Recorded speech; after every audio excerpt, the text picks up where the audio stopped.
सुप्रभातम बच्चों। इसके पहले वीडियो में आप लोग अस्माकं राष्ट्रीय प्रतीकानि पाठ का भाग 1 पढ़े हैं। आइए आज हम भाग 2 पढ़ाते हैं। भाग 2 में अब हम शुरुआत करेंगे राष्ट्रगान से। इसके पहले आप लोग राष्ट्रीय पुष्प कमल तक पढ़े हैं।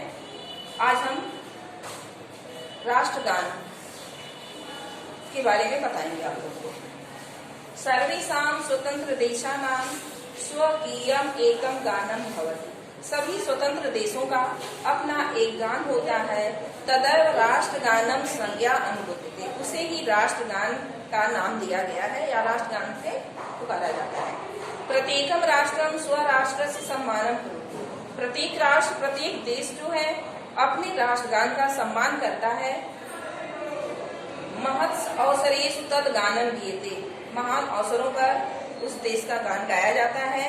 यदि कश्चित अन्य राष्ट्र अध्यक्ष हो, यदि किसी दूसरे देश के राष्ट्र अध्यक्ष अस्माकं देशम आगच्छति, अस्माकं मीन्स हमारे देशम देश में, आगच्छति आता है, तदा तस्य सम्मानाय, तदा मीन्स तब, तस्य मीन्स उसके, सम्मानाय सम्मान में, तस्य राष्ट्रगानम उसका राष्ट्रगान, अस्मद राष्ट्रगानम वादकै वाद्यते वादकों के साथ बजाए जाते हैं। यदि किसी दूसरे देश का राष्ट्राध्यक्ष अपने देश में आता है तो उसके सम्मान में अपने देश का राष्ट्रगान और उसके देश का राष्ट्रगान वादकों के साथ बजाए जाते हैं उसके सम्मान में। महती नाम सभा नाम समापने, बड़ी बड़ी सभाओं के समापन में, तस्य गानम आवश्यकम, राष्ट्रगान गाना आवश्यक होता है। विद्यालयेषु प्रार्थनानन्तरम, विद्यालय में की प्रार्थना के बाद प्रतिदिन राष्ट्रगानम गीयते, प्रतिदिन राष्ट्रगान गाया जाता है। आप लोग देखते होंगे कि विद्यालय में जब प्रार्थना हो जाती है उसके बाद राष्ट्रगान गाया जाता है। अस्माकं राष्ट्रगानम विश्व कविना कवींद्रेण रवींद्रेण रचितम। हमारे राष्ट्रगान की रचना विश्व कवि रविंद्र द्वारा हुई है। जनगण मन इति संज्ञा विश्व अस्मिन् विश्वे विश्वोत्तम वर्तते। जो जनगण मन के नाम से पूरे संसार में प्रसिद्ध है। फिर से देखिए, अस्माकं राष्ट्रगानम विश्व कवि कविना कवींद्रेण रवींद्रेण रचितम। हमारे राष्ट्रगान की रचना विश्व कवि रविंद्र ने की है। जनगण मन इति संज्ञा विश्वस्मिन् विश्वे प्रसिद्ध, और जनगण मन की संज्ञा के नाम से पूरे विश्व में प्रसिद्ध है। अस्माकं राष्ट्रगाने, हमारे राष्ट्रगान में, भारत अंगभूता नाम अनेक प्रांता नाम, भारत के अनेक प्रांतों, विंध हिमालय पर्वत गंगा यमुना प्रभृति आदि नाम उल्लेखो कृत्वा देशस्य विशालत्वं राष्ट्रस्य अखंडत्वं संस्कृते गौरवंच विश्व कविना वर्णितम्। फिर से देखिए, अस्माकं राष्ट्रगाने भारत अंगभूता नाम, हमारे राष्ट्रगान में भारत के प्रत्येक अंगों, प्रांतों, विंध हिमालय पर्वत गंगा यमुना आदि नदी नाम उल्लेखम कृत्वा, आदि नदियों का उल्लेख करके, देशस्य विशालत्वम देश की विशालता, राष्ट्रस्य अखंडत्वम राष्ट्र की अखंडता, संस्कृति गौरवंच विश्व कविनाम वर्णितम। हमारे देश की संस्कृति और गौरव को विश्व कवि ने वर्णित किया है। राष्ट्रगानम इदम द्वापंचशत कलात्मकम भवति। यह राष्ट्रगान 52 सेकेंड का होता है। द्वा मीन्स 2, पंच मीन्स 5, शतपलाकम सेकेंड का, अर्थात 52 सेकेंड का होता है। तस्य गाने, उसके गाने में, द्वापंचशत कलात्मक समयो अपेक्षते। उसके गाने में उचित समय 52 सेकेंड का ही होता है। न ततो अधिको न वा ततो न्यून, न इससे अधिक होना चाहिए 52 सेकेंड से, न उससे कम होना चाहिए।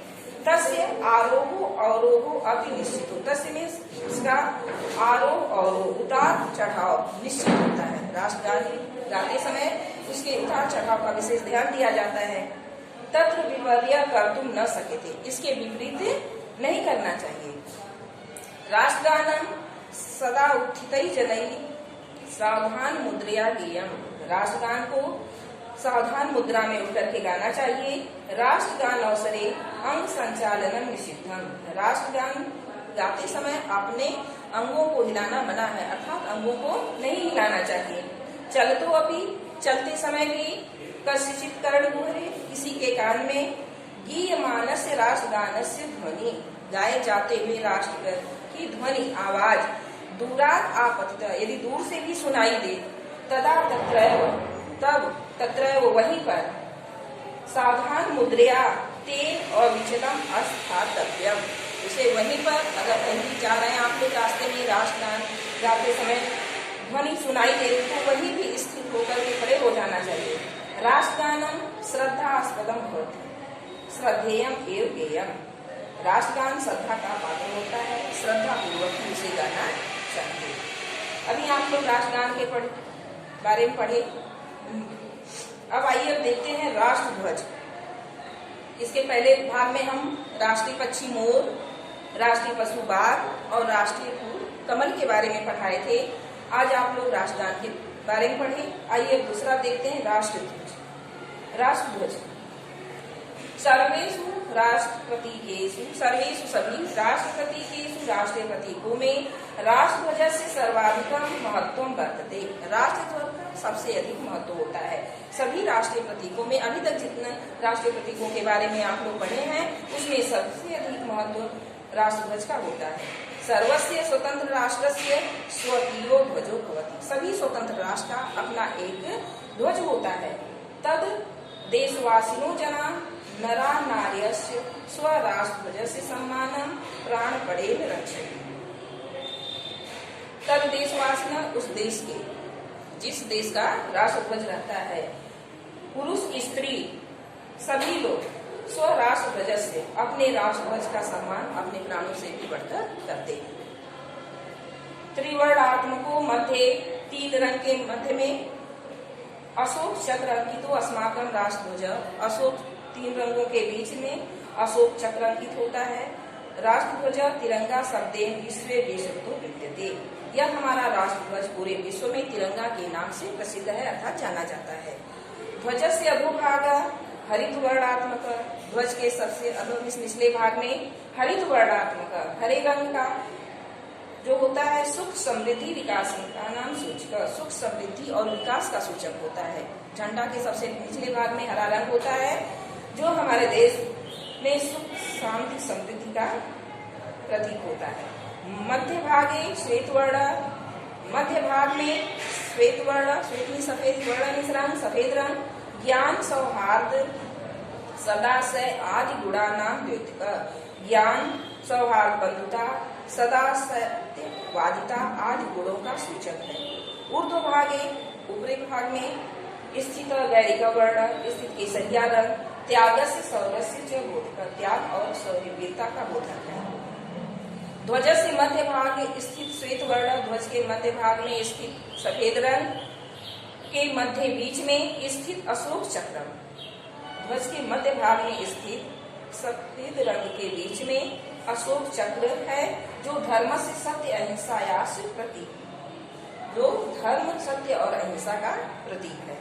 चक्रे चतुर्विंशति शलाका, चक्र के बीच में चतु में 4 विंशति 20 और 4 24 अर्थात चक्र के बीच में 24 तीलियां होती हैं जो पृथक में अलग होते हुए भी चक्र मूले, चक्र के मूल में एकत्र संबद्धा, एकत्र होती हैं अर्थात जुड़ी हुई होती हैं। भारतीय भाषा धर्म जाति वर्ण लिंग भेदेषु, भारत में भाषा धर्म जाति वर्ण लिंग आदि का भेद होते हुए भी भारत एकम राष्ट्रम इति द्योतते, भारत एक राष्ट्र को सूचित करता है या सूचना देता है।